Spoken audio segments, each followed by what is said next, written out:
Ready? Yeah. Hello and welcome to this week's episode of the Flip Flop Family podcast. It's the one where we have another member, and today we have again Mr. Benjamin, daddy and husband.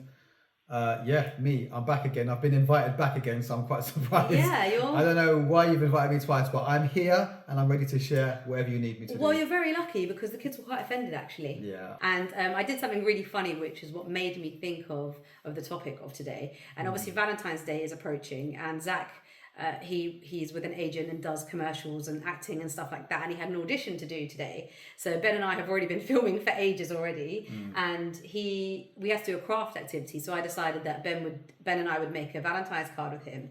And the first thing I thought when we were making it was like, oh, this is amazing, I can give Ben this Valentine's card and I don't have to buy one. And that is what made me think of the podcast. Yeah. Because it's interesting about money and how individuals think of money. And it's when you're an individual, I think you just kind of crack on with your thoughts on money and you just go about your life doing what you always did. But when you then come together with someone and you share a pot of money, or you share decisions when it comes to money, it's very interesting. And me and you, I feel like our relationship with money and the way we look at spending has changed over the years since we've met. And you often say I'm cheap, which isn't very nice, Benjamin. So I don't say you're cheap. I think when I say that you're cheap, I don't mean you're cheap. I mean that you do look for every avenue that you can to try and save money, which I think is amazing, and I do really appreciate that. But I think that sometimes where we differ is where you go off to one road and I go off to like another road, because you really push your money saving agenda out there as far as it can go, and that's cool. But sometimes for me it can just go down that road a bit too far, and that's where we have a difference of opinion. Okay, so I was actually I thought you might say something along those lines. So I actually wanted to look up like the definition, and when I searched it, it's a massive topic to a lot of people. Like saving money, being cheap, frugal and cheap versus savvy. Yeah. Because when I remember not that long ago, when sort of being savvy, I almost became a bit cool. Like people were like, oh yeah, I'm really savvy. And I was like, praise the Lord, I'm finally cool. Like it's okay. It's okay to be savvy. But cheap is when like at all costs you will go like, fine, you will buy like the cheapest thing, regardless of quality, regardless of the fact that whatever you're buying might fall apart. Whereas savvy is about you're happy to spend the money, but you want to make the most out of that. So you want to buy something that is the best value. So I feel that most of the time I am more savvy than cheap. Wouldn't you say? So I whenever we do anything that involves money, when I look at you, like for example, if we're going to go buy something, I can see the cogs in your head just turning. How on earth can I get this a lot more cheaper? How can I save money on this? And there's nothing wrong with that. But I think that automatically you're always trying to get something cheaper, which is cool. But I think that there is a limit to what you can do. And I think that sometimes if you don't get it for a said price that you want, I think that you can like feel quite let down by that. Yeah. And that's where you need to know, look, I've gone as far as I can go. I've got, a discount on something, and I'm now okay with that. But when you talk about that, like you feel let down, that kind of reminds me of our time traveling, like in places where you can haggle, like in the markets in Thailand. No, I have to walk away.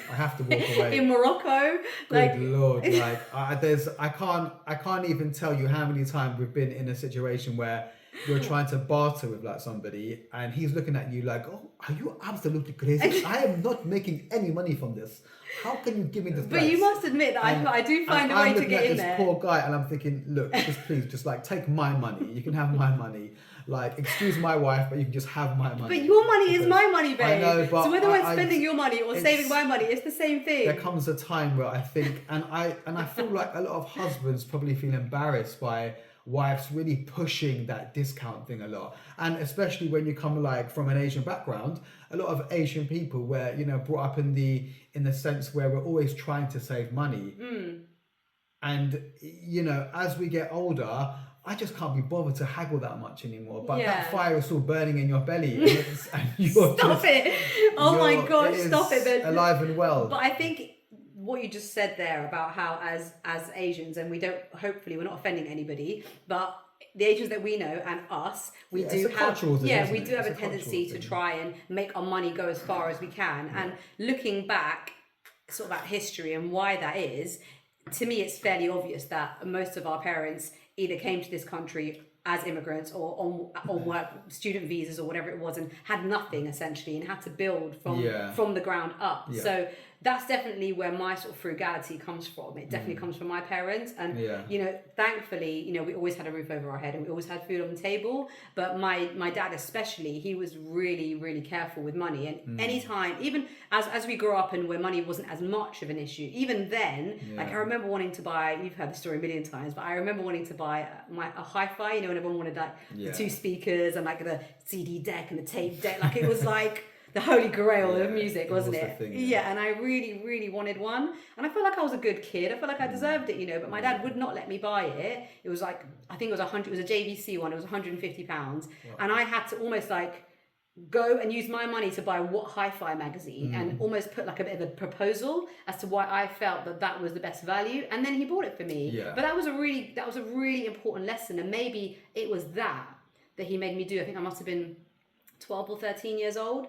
And in a way, I think that's almost my thought process now, isn't it? Like when you're like, oh babe, I think we need to get a new TV, or we need to get, I mean, I kind of leave the tech to you actually, but let's say we need a new toaster, which we really do. We still haven't got one because it's just too much thought process. Like, is it going to brown enough? Is it like going to be good value? Is like the crumbs going to collect to the top? I feel like I take things to another level. There's when you know, buying a toaster, which I thought should be quite a straightforward thing. Not in our house. There's got to be boxes that have to be ticked, and it's hard to find the right toaster because, again, like, you know, we've got a bit of a criteria when it comes to a toaster where you want to be able to toast 4 toasts at the same time. Obviously, you know, we're a family of 4. And then they can't leave crumbs inside the toaster, which I think is not impossible. Inside. No. You know, like so now you go look at your toaster. The outer part most toasters, they have like the slice bit, and then around the edge they have this weird like rim. And it's just like, this is a rim to collect like toast crumbs. Why? Why is it there? Once it gets down inside there, you can't really get them out again. So it's hard to clean as well. So it becomes a bit of a headache, really. Yeah, it does. So that's, I think, why I am the way I am. But for me, you have had like a 360-degree turn, like U-turn into how the way that you think of money. Because I feel like when I first met you, when you were in your like very early 20s, and I was in my late teens, you were a bit more like, you must thought I was a bit posh and that I used to spend money a bit, but I didn't at all. But you were really different with your money then, I felt. Whereas think I was quite carefree with it. I didn't really worry too much about it. You didn't worry too much when you did have money, but maybe it's because I had a job, like I was working I was working and I was at uni, so maybe I had a regular income coming in. It looked like I spent more than I actually did. But sort of, you know, what for you, I think your upbringing and your relationship to money was very different. And when I was looking up about money and researching what forms our relationships to money, research has said that a lot of your spending habits are formed really early on, like from like 0 to 7.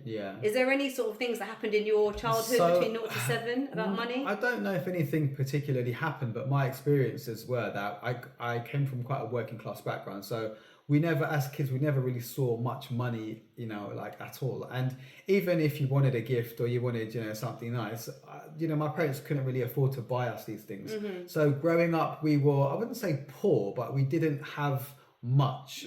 And when I'd go to my friends' houses and they'd have all these toys and stuff, I'd be like, I really want that, you know. But it was hard because my parents couldn't afford these things. It was hard, so we had to find other ways of obtaining these things. I don't want to go into too much detail. Alexa, stop. There you go. Alexa always interrupting me. Sorry. But yeah, it was, we couldn't afford things. So it came to a point where we had to obtain certain toys by other means. Taking matters into one's own hands, literally. Yeah, there were a number of things that me and my sister and my friends used to do to get things, because we couldn't afford them. Would you like to tell me about a story that happened perhaps in those early years that the research states, those kind of 0 to 7 years? So I must have been about, I'll give you one quick one, because there's like, you know, so many stories. But when I was about 7 or 8 years old, I really wanted this toy called Orko. So Orko was the kind of ghost friend of He-Man. Yeah. And it was this little kind of floaty ghost that would go around with He-Man, and do things and help to save people or whatever, right? So this little ghost, I loved him and I really wanted him so much. So my grandma used to work in a place called Debenhams. She was the manager of the sports section called Champion Sports. So I was like, I never knew that. She was I the didn't know manager. It was in Debenhams. I thought it was just like a it was standard. in Debenhams. No. So it's like a section inside Debenhams. Okay, concession, yeah. Anyway, so my mum would go and see her a lot. So one day when my mum went to go see my grandma, I was like, I'm just going to go to the toy section, Mum, I'm going to be back in a minute. And whilst I'm there, I'm like, oh my God, Orko's there in the packet. What can I'm like thinking, God, if I just put him under my coat and I walk out of here. And sorry, you've already said, but how old do you say you were? So I was probably between 7 and 8 years old. I know that's Ben. not how the mind of Zach a 7 is or 8 9. should I don't even think that Zach would think like that. I do look back and think, God, I was terrible. But when you don't have something and you really want it, and I know, and stealing is not a good thing to do, obviously, but I was just like obsessed with Okay, this so one you toy. saw this Orko in his packet. I saw Orko, and in my mind, I formulated a plan. So what I'm going to do is I had like a duffer coat.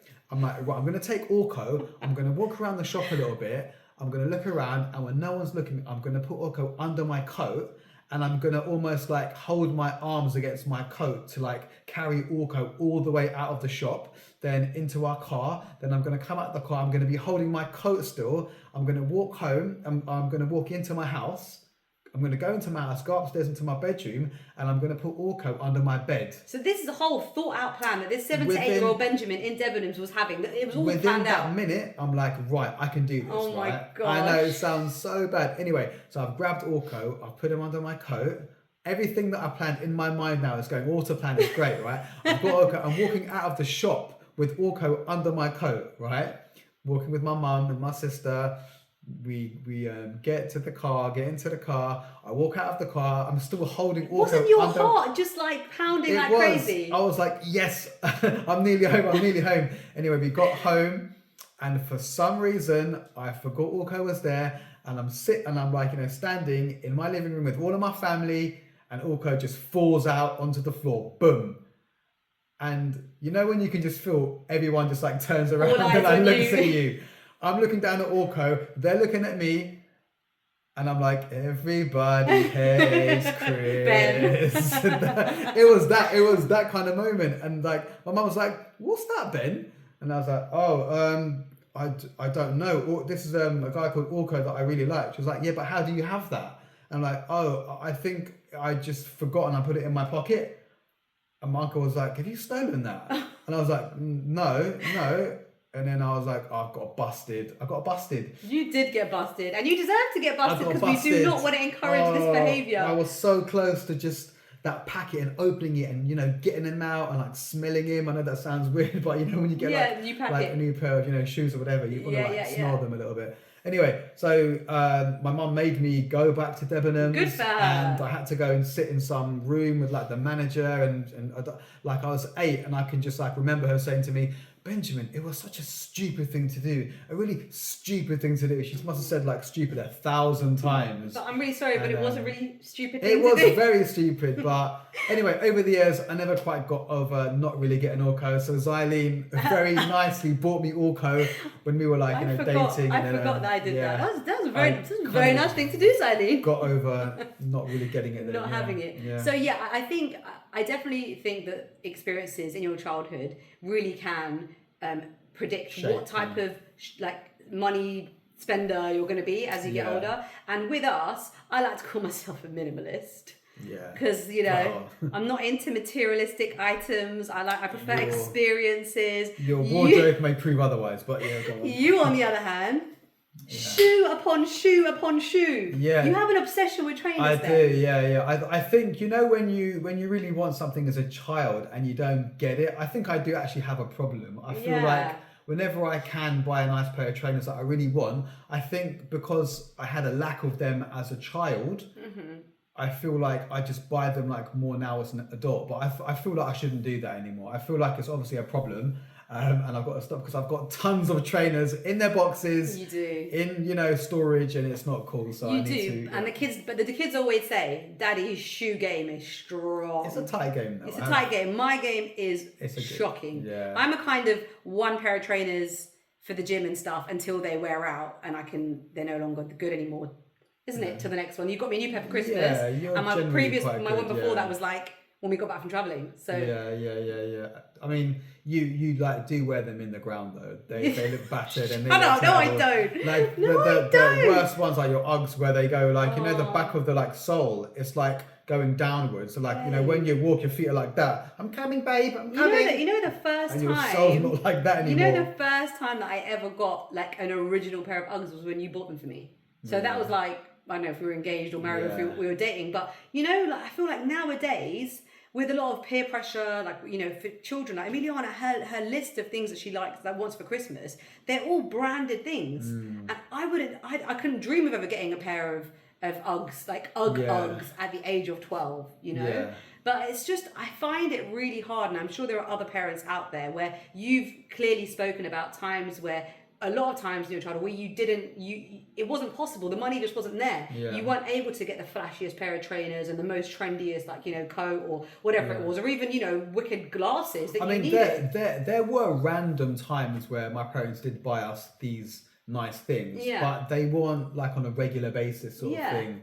But what I'm saying is you were aware that was a circumstance, of course, right? Yeah. So obviously, being an adult, you've worked hard, and you know your children can have these things from us. Yeah. So it's almost like we're always playing this kind of like not good and evil, but good and bad. I would say that you're like, you want them to have it, and then I'm like, yeah, but I want them to appreciate it. And then you're the same. You're like, yeah, I really want them to value it. But then you have the other person going, but you know, we didn't get these things when we were young. Like I said, I never got a proper pair of Uggs till I was in my 20s. And it's like, well, you kind of want Emiliana to be able to have a proper pair of Uggs, but it's just so hard to teach them the value, isn't it? Yeah, I think it's a balance. And I think that you do want to provide your kids with the best of the best, but you want them to appreciate the value of what it costs and what it takes to earn the money to buy these things. And that really, you know, is like key for me. I don't want to have these kids that are quite, oh, well, you know, mummy's going to buy it anyway for me, it's fine. Like, I want them to really appreciate the fact that they do have quite a privileged, you know, life where their parents don't, you know, it's not a struggle, but they you know, have to appreciate these things. Yeah. Well, there's so many things that you can do if you do have children and you're trying to sort of instill those values. And one of them, which a lot of our friends did when their children were younger, we always planned to, I think we might have done it, where you get the 3 jars and you put spend on one, you put save on one, and you put charity on one. Right. And then you give your children some pocket money. So let's say you give them, just to make this easy, let's say you give them £1. So you give them 10p's, and then they have to decide where they want to put that money. And I think that's doing these things with your children can really encourage them to understand, so that when you take them out and they want to buy something, they know, okay, I've only got however much in my spend pot, and I'm putting this in my save pot because I want to get a new game for my PS5 or whatever it is. But I think those sort of messages are really good. I think it's a very good lesson that actually that when you have got money and you want to go spend that money, it's important for your child to think about charity first. So think about how they can help others first before going and spending stuff on themselves.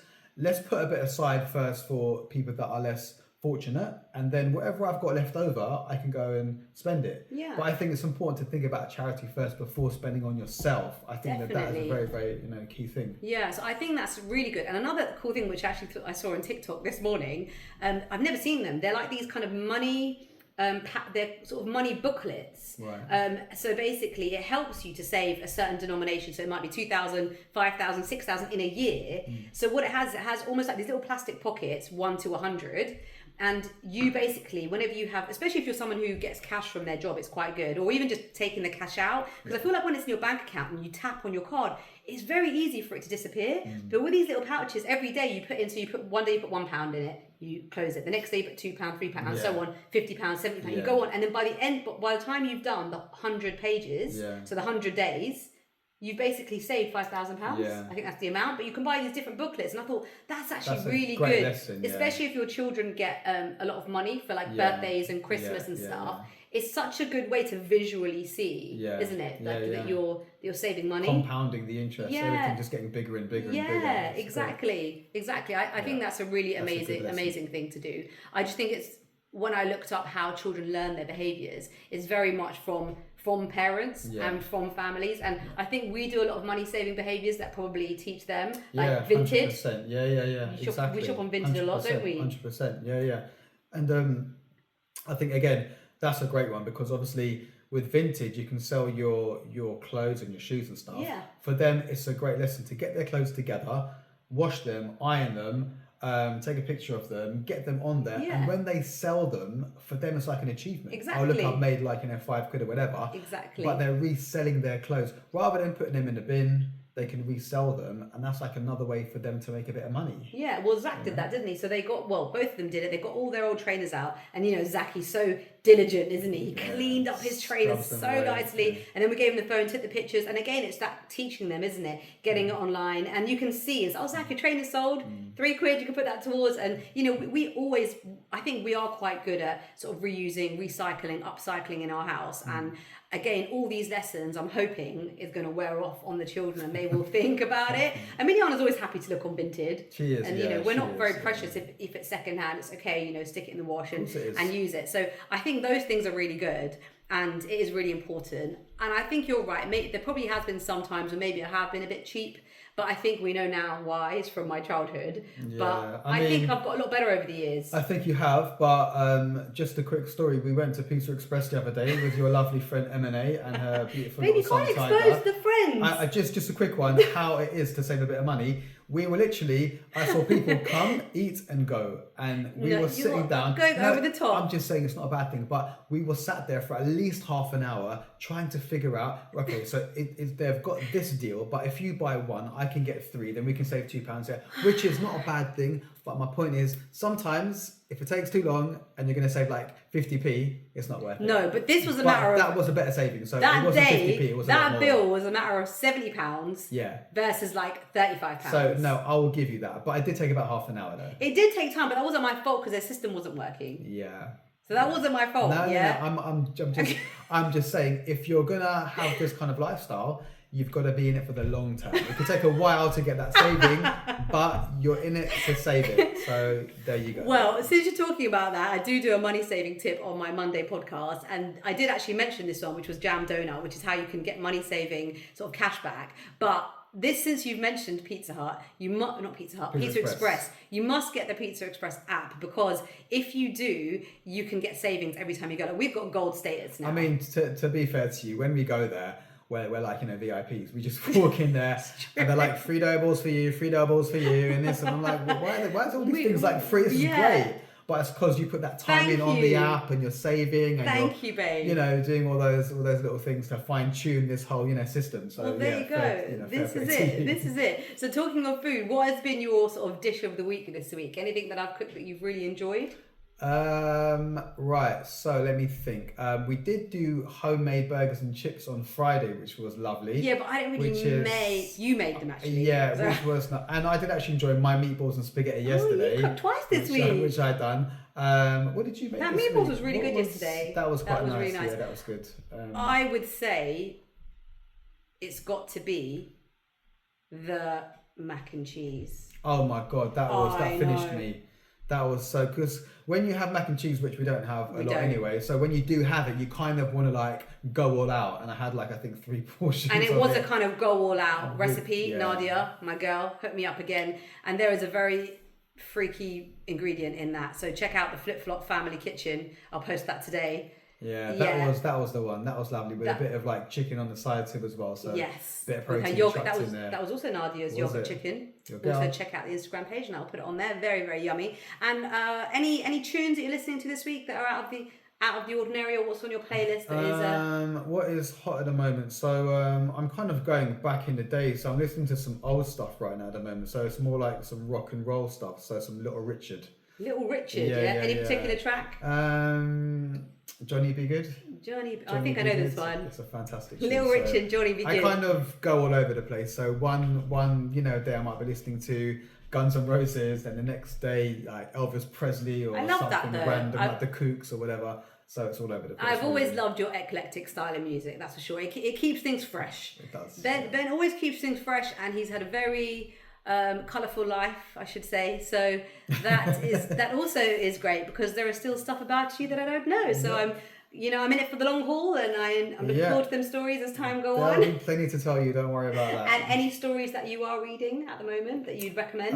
So not really stories, but a good book that I'm still reading is Atomic Habits by James Clear.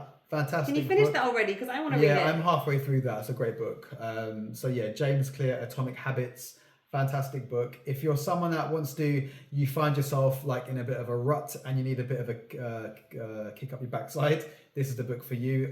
So check it out. I think I paid about 15 quid for it. So it's quite expensive, but you could buy the Kindle version for half the price, I'm sure, if you got a Kindle. So check him out. Or if you're frugal like myself, you can go on eBay and there's something called the World of Books, and nearly every book I buy is normally from there, and they're about half price. Probably cheaper there. So there you go. There you go. Okay, so we've got a little quiz, which I thought was a great thing to do, just to kind of tease out our habits and our thought processes around money. So we thought we would rope in Emiliana for this last bit of the podcast, and she's got some. Getting a bit sleepy. Yeah, she's got some questions for us, which I think will tease out what kind of people and what kind of spenders we are. So go ahead, Minnie. In percentages, how much do you tip the waitress? Me first? Yeah. So I think generally we try and tip 10%, but I feel like I feel only that you should tip a waitress or a waiter if you feel the service is up to scratch. Yeah. Sometimes me and my friends go out and the bill comes to like, 300 quid. So obviously it's quite a lot of money. So, Yeah. but only if the service is really good will I tip. I agree. I think if it's a good service, then, give a great tip. And also I like to know if the actual waiters and waitresses are getting the tip. That's kind of another big thing for me. Like if it's just kind of going to be added to the bill, it's a bit like, well, is this waitress or waiter going to get the money? So, okay, so we kind of agree on that one. Next one. How much pocket money would you give your kids?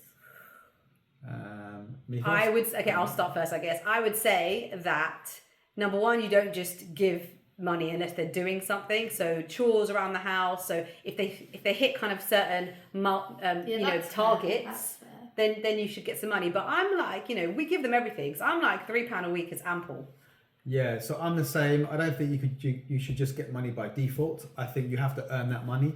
And I feel like if you tick all the boxes, if you've kept your room tidy, you've done your chores, whatever that might be, keeping the kitchen, clean or whatever, then you get that money. So in terms of payments and how much money, I think it kind of differs on age. So, Emiliana's 12, so I would have thought like around 10 quid a week might have been a good amount of money for her. I'm not going to shake on it. You are But, what? and 10, Zach, like, £10, babe. £4 or £5 a week. £40 a month. That's like a subscription. But you know what? I've already subscribed. I think it's important for them because then they can, if they want to buy anything, they can work out right. So if I save up this money per month, by 1 year I'll have this amount of money and I can I can spend that money on what I want. So it kind of gets their brain to engage a bit as well and to think and for them to break down the maths behind it. And well, I'm breaking down some maths. She's 12, I'm 41. So are you going to give me like £40 a week? I think I'll just quit my job. You can just pay me pocket money instead. I do enough chores in the house. About that.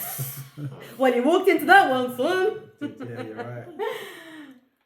So if you had enough money to buy original Oreos or fake Oreos, aka Neos, and some malt milk biscuits, what would you do?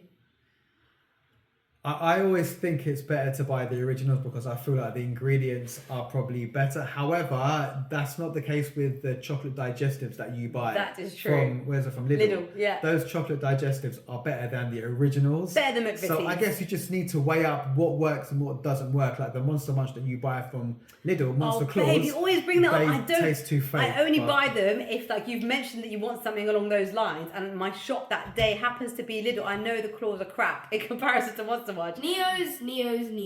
Oh my god, you eat them all the time, why are you trying to meet the circumstances of an Oreo? You can't. But you say that, but they disappear from the drawer. Like I didn't even get one. They're just gone. I want Oreos. And Neos are the closest thing that we have to Oreos in the cupboard. I just don't get why we can't buy Oreos. I understand Neos. You're just jealous of how good Oreos are, so you want to try and get up there, but you're not. You get Neos if I go to Lidl, Emiliana. Just stop. It's not working. To the question, if I could get Neos and some malt milks versus just Oreos, I think I'd get Neos and malt milks. You go with Oreos, right? I'd go original Oreos. Okay. I always go with Oreos. They're £1.89, which might be a bump in the corner shop, but still, they're worth it. See, that's what you'd be spending our pocket money on. Yeah, no, there's got to be like, we have to watch where the money goes as well. You can't just get money and go and spend it willy-nilly. All right, next one.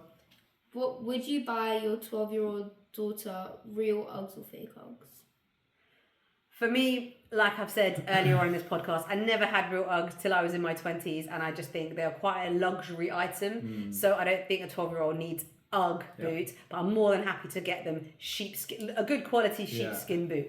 Yeah, I'm with you with that. I think if you can get the same quality of an Ugg boot, but it's a different brand and it's half the price, why not? Uggs are just a name. You can still get good ones. I think you bought me some slippers like ages ago that were like just sheepskin. I think it was just called that. Yeah, it's called just sheepskin. But they were like the same kind of comfort as an Ugg boot, but they were like half the price. So you can get a cheaper version. You literally have brown Uggs in your drawer. Yeah, but I'm like 100 years old, I so have I'm pink allowed to Uggs. have original I have Uggs. pink Uggs. They're not like bright pink Uggs. They're like really nice, like. But that's a good subject. Guys and Uggs, is that a thing? We can come back to that. I'm happy to wear them at home, but I'm not outside. But at home, they're What's the really point? nice.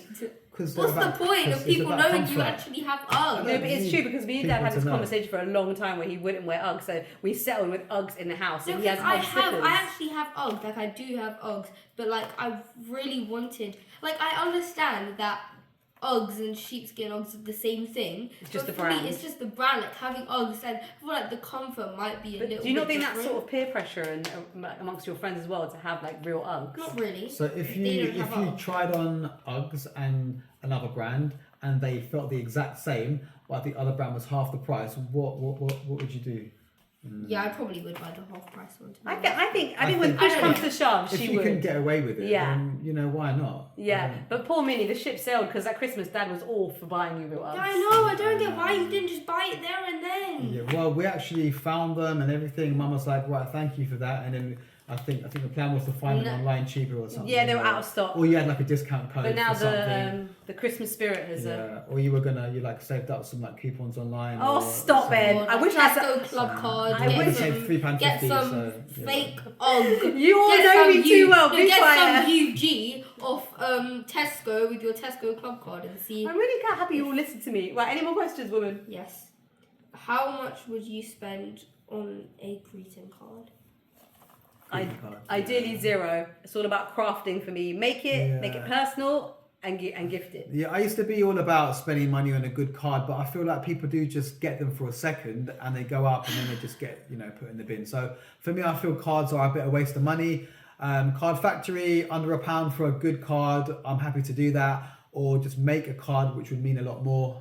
So I would recommend. And you cannot agree to doing that because you just take photos of the homemade cards that me and Zach make, and you post them on Facebook, whatever, and then they go in the bin. I think I'm just going to change this podcast to let's just, all rouse Eileen, basically. But remember, if you do get Card Factory cards, don't forget to take the sticker off the back. Very important. Yeah. Now, just a quick one, actually. I just got my hair done this week, and it's been a bit of a debate between these two, telling me off about how much to tip your hairdresser. So I would love to know, if you don't mind commenting, how much do you tip the hairdresser?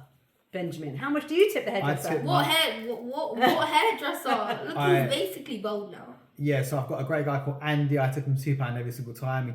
He takes his Andy time is with such me. an icon. He's cool. He's like, not in a rush, and I give him £2, and it takes about 20 minutes. But I'm happy to, do that. And it's a reasonable, price anyway, the haircut. Yeah, I just, I think it's really interesting. I just want to know what everyone else does. Like, I did tip my hairdresser £6, but that's because it was a model night and it was actually really cheap. You were anyway. there for 6 hours. No, and you came out looking like a Barbie I doll. wasn't there for 6 hours. It wasn't far off, but I wasn't there for 6 hours. But I just think it's interesting because if you go in for a normal, as a woman, go to the hairdresser, it costs a lot. Yeah, like you're does. minimum 40. If you're getting it coloured, you're in the hundreds. So how much are people tipping? Because if you're tipping 10%, if that is the rule with hairdressers, I feel like there's no rule. No. So I don't know. What do you tip your hairdresser? Yeah. Well, thank you very much for joining us on the Flip Flop Family podcast this week. You've had myself, Zylene, Benjamin, and Emilio. and we're back again every Monday and Thursday, and you can check us out on all the podcast streaming websites. So thanks for joining us, and you've been awesome. Bye. Bye.